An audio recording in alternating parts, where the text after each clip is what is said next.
the journey has to be made by you. You decide it. And like Donnie said, you get bit by it. You get bit by the bug, so to speak, or you just have a driving force within you that can start when you're very young, or you put things together that you don't even realize at early. I think, I saw my grandmother's sister. I was 9 years old, and we went to a funeral for her sister, and I'd seen her sister maybe 6 weeks earlier or something. Very alive, very animated, very loud. In our world, we didn't have that many loud people in those days. Now they got me. But anyway, and so when the funeral was done, then they had the viewing, the box was open on the and I thought, and I was free because my dad was already out playing cards, and I don't know where my mother was, taking care of my sister probably. So I'm running free. So I think this is interesting, and I shuffle my way up the line. They go slow and walk, look in the box, and my mind just said nobody home. And I didn't think much about that at that point in time. But by the time I was 20, I was out on my own, live in California then. And I thought, I would like to know how that animated life and that body hooked up. That's what I want to know at 21 years of age. Okay. But it had probably been percolating in the back of my mind. I had never thought about any other funerals or caskets or anything like that.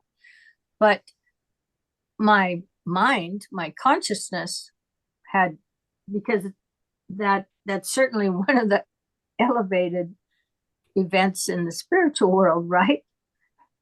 You die and your soul leaves, and you got this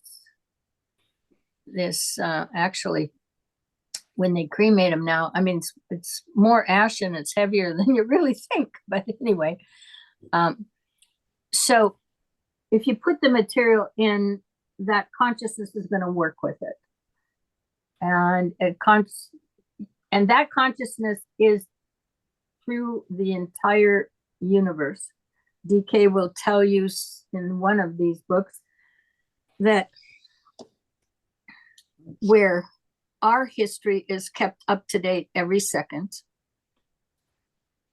that he said then that, for example, there would be a larger system. So let's assume it might be the solar system.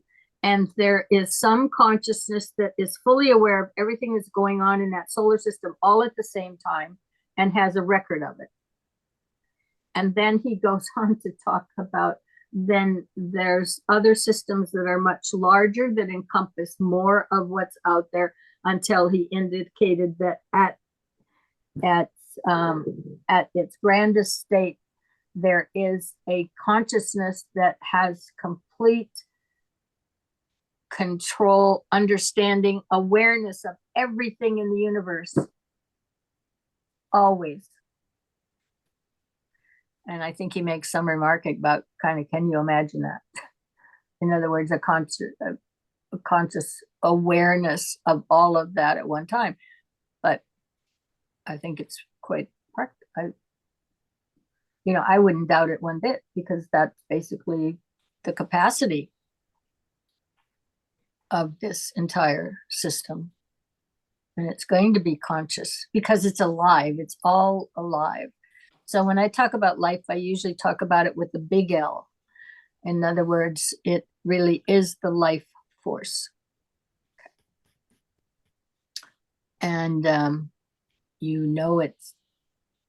it's with you when you're alive, when you have life, and it vacates when the form is no longer has it. It's moved on elsewhere. It didn't go away. Okay, because when I started and I was doing the chart, and I was also reading DK, because I started both of those about the same time, and I'm looking at my chart, and I got a lot of red lines in my chart. In other words, lots of squares, lots of activity, lots of drive. But what is this then? Well, I'm thinking, oh, well, we got to perfect this first, in those days, and before he can go on anywhere else. And then the momentum for something coming to me, I became more aware of it, and I thought, well, uh, ain't gonna perfect what's down here, so I'm just gonna have to forget that and go forward with whatever. And that, so I really realized that we're not here to perfect what's going on down here. Okay. This is a situation where you've got activity, you've got magnetism, you've got 8 billion little universes all tied to this planet. For that, I think we get along pretty well on the overall, considering the numbers. But that this is the playpen. This is where you learn. This is where you create the consciousness that gets you up to that level of the soul. And I'm going to tell you this, until you do, the soul is trapped. You are the soul's salvation of being released. Because DK will tell you, the soul is the initiate. Okay. We're the little automaton doing the work. And then what occurs is, at the time of the third initiation, the entire history of the soul makes union with your conscious awareness at that point, and they're one. That's what moves forward. And then you have what's called continuity of consciousness, and where you didn't have it before, so the soul had to order the incarnation. And that's the only way you got here. And the causal body is what's wrapped around the soul. And so after the third, and you've completed that, then the next stage is the destruction of the causal body. And the reason why it was called the causal body was because that's the cause, that was the only cause and way that you got here. But now you don't need that. DK will say, even after the third, you can come and go, but you don't know it yet. And I have a feeling that at that stage, you wouldn't be willing to risk it anyway. Just like in Life and Teachings, when he dematerializes over here and shows up 20 minutes later over there,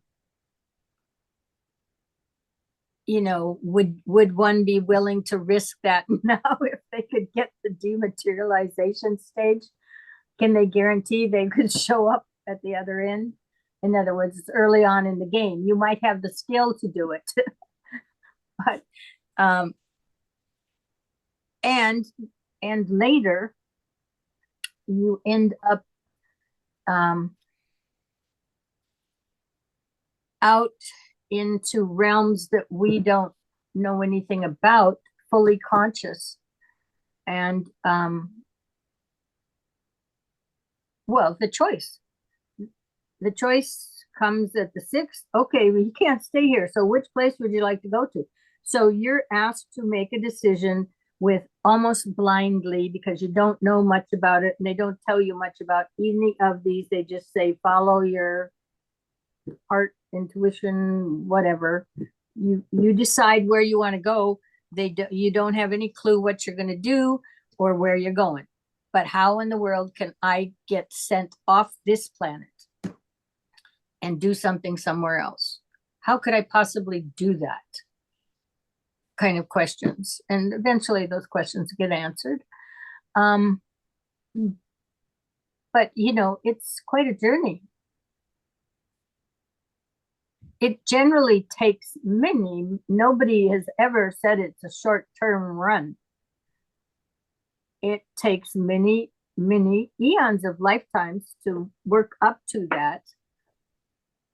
If you come, but when you come, wherever you left off, when you come back for the next incarnation, you pick up where you left off. You're not losing any of what you have done prior. That's why it is worth doing whatever you can do in a given lifetime, because then you've got it. And we're building in, it'd be interesting to hear you talk about, we're building in the energy, that the atomic nature of it as well. The 25% Oh, yeah. atomic energy at the first initiation, 50% at the second, 75%, and then not 100 at the fourth. Yes. And that's to liberate the technical free, being free. Yeah, go a little bit more into that, because I remember reading that long time ago, and I haven't probably looked at it for 40 years. So refresh our memories on all that. Well, I from what I understand, we get, that tremendous amount of energy is basically given to us at those initiations, and then built in, and I don't know if you would say grounded or not, but then it's built in, and then you get the next influx, and then the time, and then this is the safety in the system of initiation, so you don't get overloaded and your circuits don't get fried out. And at the third, I guess it's a quite a heavy dose, and I think that's when you get your real first dose of it, though. I don't think you get it at like initiation 1, 2, and 3. yeah, I don't know. It's that will start then, and yeah, because you're changing your. I should At that point, you're 75% atomic nature, and I guess this is in your etheric body. Yeah, I'd have to go back and look at. I know what you're talking about. I never really, and I understood at the time that it was happening, but I never focused on it after that. But you certainly are different. Yeah, there's many ways to talk about it, because then we can also say up until the fourth initiation, you're on the fixed cross until you get moved you get let off of the fixed cross at the fourth, which is the crucifixion, but you're not on the cardinal until the fifth. So there's the period in between the fourth and the fifth where there's the movement over. It's probably not too much time if you're functioning in time between the two. In that regard, because you're leaving the matrix in a sense. I don't like to use the terminology that way, but basically that's it. You're walking out. You're no longer within that grip of that electromagnetic field. And then there's laws of this world down here that kind of you get let go of. The law of fixation, and some of these others down in the lower. Yeah, you're up at that point that you're talking about. You could come and go. So, for example, and so whether we're talking about these guys teleporting from here to here, or if we're talking about DK showing up in England, where he actually meets Alice Bailey at some point, or was in her presence, and I imagine they came and went. I'm sure they weren't doing a buggy journey from Tibet to London when they were there. But you had last week you had talked about at the second initiation getting burned pretty heavily. Well, that's So just, that's something that is recognized down here. well, yeah, but that's because I didn't let go of the energy. That's all. Mm. It wouldn't have had to happen, but I was quite proud of having had that experience or whatever. I wasn't talking to anybody else about it, but I was feeling pretty good within myself for having had that occur. Okay. So I'm just talking ego. And didn't want to let it go. Okay, because I was just learning that you don't hold on to those things, you let them go because you've already got them. Once you had that experience, you got all the connection you need from it. Then you let it go. Just like I was saying last week, they said even a master cannot see what's in front of him. It is dark. He is shielded from it because the energy is more potent than he is. I don't care what level he is, whatever level is next for him. And besides that, you wouldn't experience it if you're already seeing it.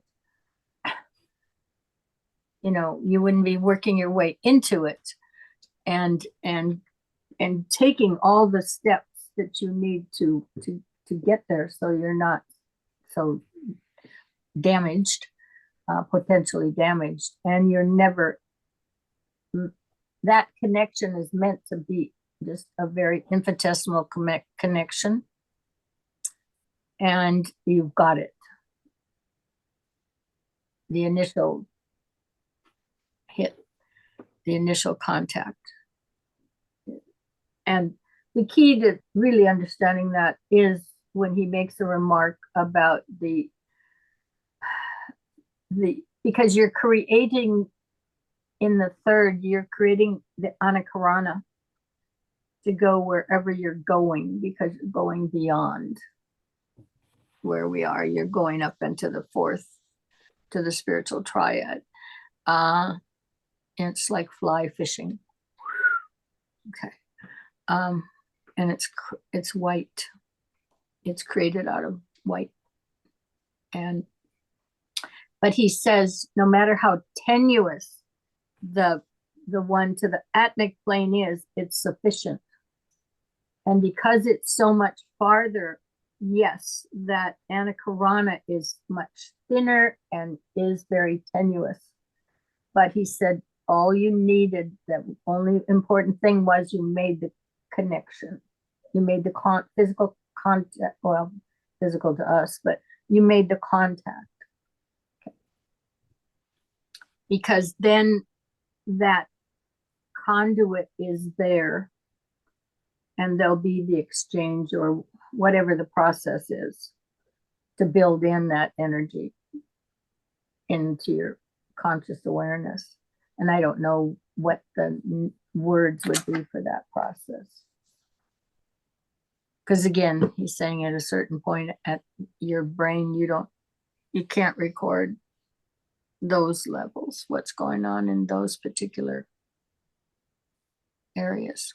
But it's happening. Happens over time, and it's generally not a flashbang. Right. I think we're always kind of waiting for something or looking for some experience or So, you know. and what he says then is after the third, and now you are activity level in this area, because you're not going to be looking for meaning, because you're not going to get any meaning. The soul isn't there in terms of playing, oh, what does that mean? That game is over. He said, you just look if you notice something significant. Okay. Because I would expect that what he means there is if experience something significant, it's happening to you. Okay. Whatever it is happening to you, and you should just take notice of it. He offers no indication of what it could mean. Right. Okay. So there's your answer, Patty. Yeah. Okay. So, so you'll have to suspend your Capricorn proclivities in that realm. You can have it in your daily life all you want, your lists and your stacking things properly and having a calendar and all those things, but My linear thinking.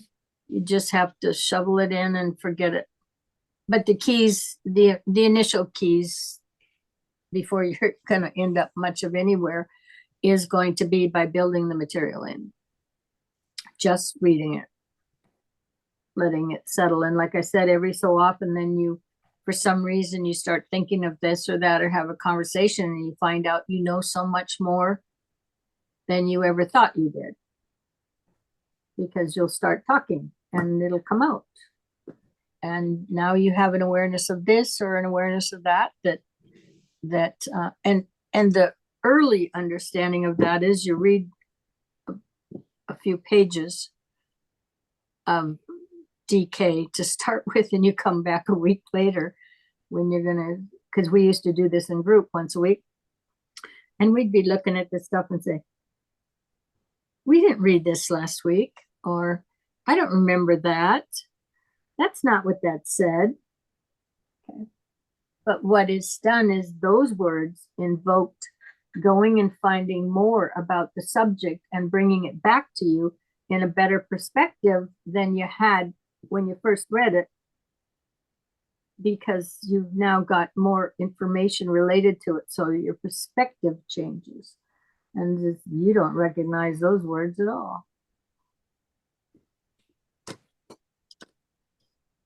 But I don't think when we started in the 50 years ago, we had any clue of what that invocation, evocation meant. Yeah. Or what you're a part of, really, I guess, at that point. Yeah. Yeah. So Yeah. anyway, Tom, I don't hear much out of you. Well, I am a little bit tired. It's been a long week, but I bet yeah, you're still there, right? I'm here. I mean, No, physically. there. Oh, wait. What's that? You're still working, right? Oh, yeah. No, I Busy, didn't. Mike. I knew it wasn't for me when I got on the OPM website 2 hours after they did the cutoff. I'm like, oh, well, I guess there's my answer. No, but just to add, for Patty, I think, and Carla, stop me if I have my interpretation of this wrong, but in my recollection of what I've read in the DK materials is he often says, you don't really need to worry yourself anticipating where you think you are or even where you're heading. Just take this in and kind of live it, and where you're supposed to go is where you'll end up, type of method. I think that was a difficulty for me too early on, because I think I remember asking Carla, like, hey, what can I do to figure out where I am on this path? And the answer was, just keep reading Rays. Yeah. And don't really worry about that. And then that's exactly what I did. And right there in Rays, it's like, don't worry about where you're heading or where you are. Just do it. And you'll, I mean, it's not verbatim like that, but that was my interpretation of it. So, but I feel your pain, Patty, or I did at one point, but now I just kind of roll with it. Accepted it. Yep. And like Carla said, something happens, you feel something, and just got to let go of it and wait for the next thing to come. But the important thing is to build in the knowledge and just keep reading the materials and living by it as best you can. And then, of course, it changes meaning every time you read it, because it does for me. So Yeah, but don't you, at the same time as you continue doing that, and the answer, this will be a question for both of you guys, is even though you don't definitively have specifics that you can pinpoint out and like identify, you still have a sense of a solidity or a solidness or something up there, not that you can really put a name to it, that is more, that there's more of you now than there was when you started. No, you definitely recognize that there's a progression, if that's what you're getting at.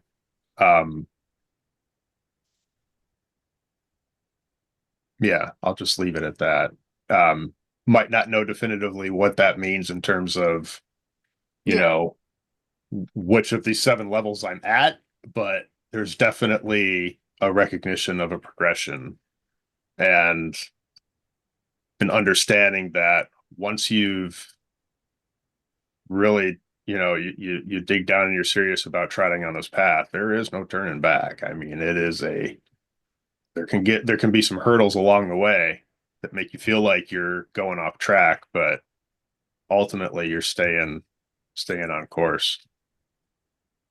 And you find yourself back on it if you do find yourself kind of leading yourself astray. So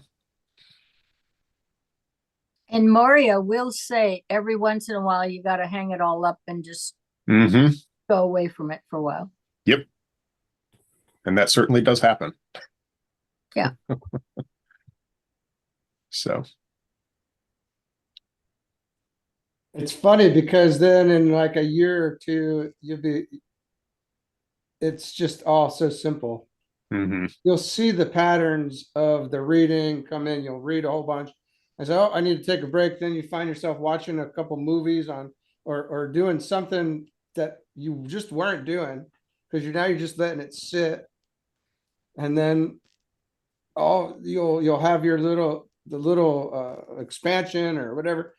And you're like, now you'll start gobbling up the next bit of information and it's more probably. So you're gobbling up more and more and just feed me feed me. Right. Like Carla said, she read Cosmic Treatise on Cosmic Fire and straight through in a short period of time. So you just gobble it up. Yeah, and that was a very rare moment, something I wouldn't normally do, but I was in an environment where that was the thing to do. I just did it. I'm very good at following directions that are given to me internally. Okay. So if it says do that, I do that. And this was reading that particular book. And I did it, yeah, in probably 5 days and didn't feel overwhelmed. Mm. But I'm not saying to you that I knew I could repeat anything I read. Mm. It just needed to be done, and I did it. And Donnie and I were talking about it earlier because this is a number of years back, long before I knew Donnie. But I understood in retrospect, I needed that information in for what was coming next for me. That information had to be in my consciousness. I didn't have to be able to kick it back memory wise, because it isn't even a matter of memory with this stuff. I have memories of this and that I talk to you about and can communicate with. But the point was those words, those patterns, the information there, and the connection to where the source is, go into the consciousness, and they're there. You may not be able to recall them, but they're there. They didn't go away. They are just the magnet that then goes and pulls the counterpart that's exactly like it. And now it's a solid part of your consciousness. It's not just floating around and fly by or not connected. And then that will interact. The consciousness has its own world beyond us that it interacts with and moves its buttons around on the abacus board and all of the electromagnetic connections that are to be set up.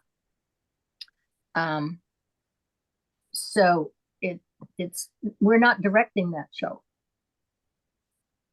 We're just setting it up so it can occur. I mean, you got to realize we're pretty small little yo-yos down here. Our capacities are minuscule to some of the obviously conscious capacities of grander schemes than we are, and grander than the planet we are on.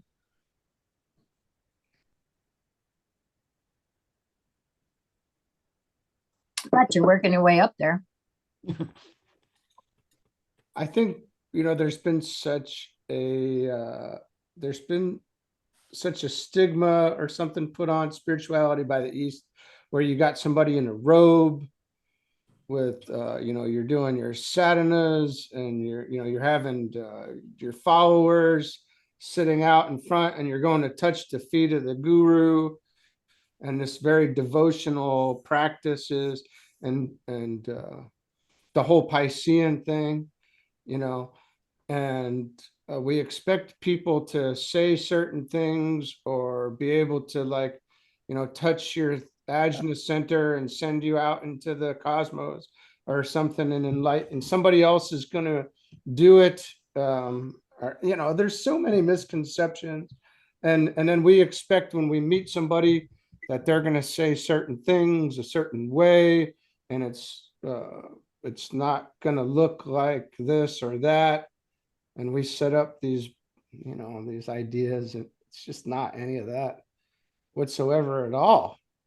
It's a lived thing, not an, I don't know, because a lot of times I don't know, you just live in it.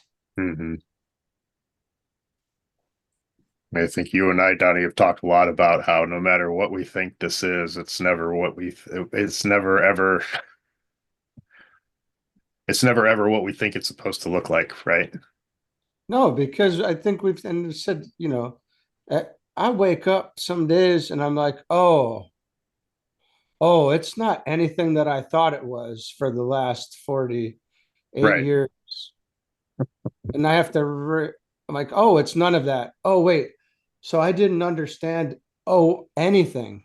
I didn't understand anything the way that I was supposed to, or the way that I know it to be today, knowing that I could know it'll change tomorrow. The tiniest little thing now can change everything. It doesn't really build, it just wipes it out. I don't know, it wipes out what was there and replaces it with something wholly new. I don't know. It's like a new clothing. Well, I What think was that? It's like a new what? Clothing. New Oh yeah. clothing. yeah. Oh, and that's the other thing that Donnie and I talk about every once in a while, because sometimes you will come back and you'll try to explain something in these terms when the experience really can't be explained in the terms that we normally use, because it's not that. It just isn't. The energy doesn't have those qualities. But it's an expectation that if you want to try to explain something, then you've got to use terms that you're in, and we're in the lower three-dimensional world. So if you've got something happening at a little bit higher level, and you want to explain it to bring it down, more than anything else changes the dynamics of the energy, because you can't get it down into these words, because they're lower three-dimensional words that don't have that. They don't play that way in their field of energy. But we try to squeeze them into a description. So sometimes that's difficult too. Or you don't get the whole scope of something.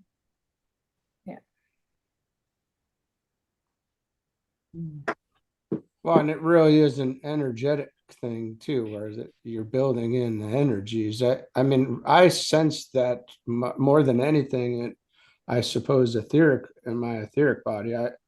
I understand the process better etherically, I think, inside of myself without any words, if that makes sense. I don't need the words. I needed the words to understand. You need the words to understand what's happening to you, I guess, or how these things are functioning, or what's taking place. The expression of it's fantastic. It's great. But I know that if I'm on the right track or not, based on what's happening in my system.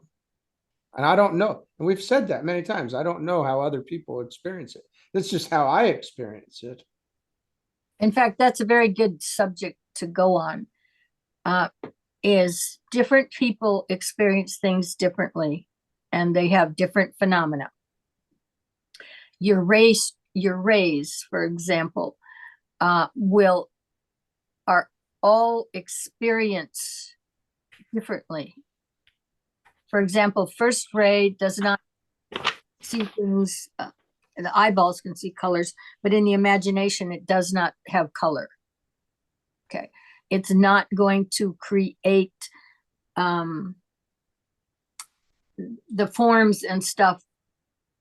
Close your eyes and try to do this, or no, you're not going to see it. Okay, because that's part of the way that energy. Third ray. Hmm? That's more third ray. No, it's first ray. It's Oh, I mean, if you can see it. yes, Yeah, yes, yeah.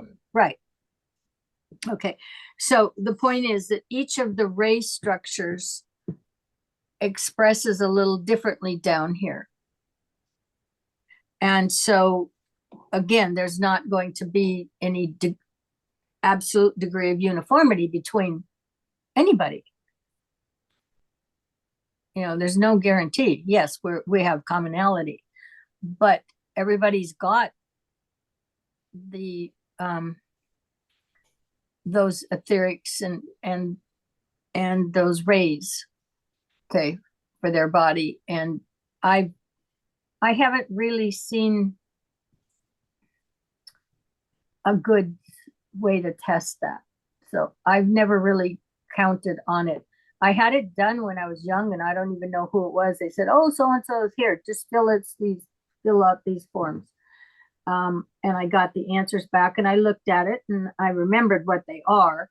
And 20 years later, I thought, okay, now that was supposed to be blah blah blah blah blah, and they were probably accurate, but that was nothing that I counted on or said. I mean, we used to have some young people come to this group with my mentor, and they would come from LA, and she had a lot of first ray, which is a little rough and tumble at this point in time. It's the one that'll govern the third solar system, but it's not really active and predominant here, but it reflects the will, I guess, is one thing. And they can be so obnoxious and so rude and so cutting at times, that, you know, the general company that we were seeing at that point in time, I don't know, maybe it's polished itself a little bit, was, you know, well, I can't help that. I'm a first ray, you know, so if I'm an asshole to you, that's tough. Live with it. You know, and in fact, the leader that did the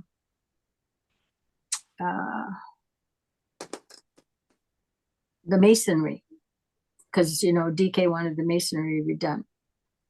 And there was a gentleman in Southern California here who had gotten the permission from Lucius Trust to do that, and was the most rude, obnoxious person, I mean, to everyone. Okay. And it was, and so he was leading this group, and the group would complain sometimes, and he'd just say, well, or they would get an excuse for themselves. Well, we have to put up with it. He is first ray and they're more advanced than we are. And, we just got to live with it and buckle down. You don't like it. That's tough. Kind of thing. And they run on that kind of thing. So, but to me, there's no excuse for it. Sorry. If you've got that kind of energy, then you should be very responsible about it. And and should have it under control, etc. That's my attitude. But you see a lot of them that they just, it's just an excuse to be abusive. And that's what they use. So, and they hold people in groups like this because you're supposed to be spiritual and, you just have to accommodate. This is the great leader and they're, I suppose whatever ideas they have in the East, they have in the West to accommodate your leaders, as abusive as they might be, and actually as abusive as they turn out to be when the truth gets known, which in this case did happen because he had picked a whole group of women to be in the Mason, what do they call it? Co-masonry or something. Well, I don't know. They got a whole group Eastern of Star. No, it's masonry, and it's the new one that was supposed to be DKs. But do they just call them Masons? I don't know. Whatever the group is, they got 14 or 15 of them. They do their rituals and all of that kind of stuff. I But think they call it co-masonry, but I don't know. I don't know. Anyway, it's because he had a group of probably about 15 women, something like that, because they were going to use women instead of men for the masonry.